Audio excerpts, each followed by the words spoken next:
before. What new side of you will audiences see in Task Force Firewall? May tanong muna ako. Ba't ang pogi mo today? We'll be right back. Magandang hapon po sa inyong lahat. Maraming salamat po sa pagbigay ng oras para sa show namin.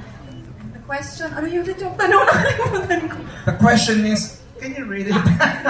You've done action roles before. What new side of you will audiences see in Task Force Firewall? Siguro po ang masasagot ko dyan is yung rappelling namin from 17th floor, hindi pala 15th.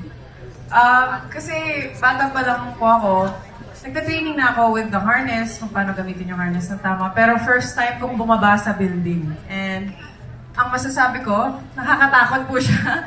Pero nagawa namin ng maayos. And ang ganda tignan pag napanood niyo na po. So I'm super proud of myself. And yun nga, abangan niyo po yun. So that's new. Also, first time pong makakatabaw si Miguel dito.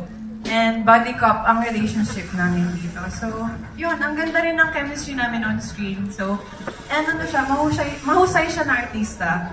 And yun, I'm really, really happy to be working with him. And syempre, the rest of the cast. Thanks, Kylie. And now for Miguel.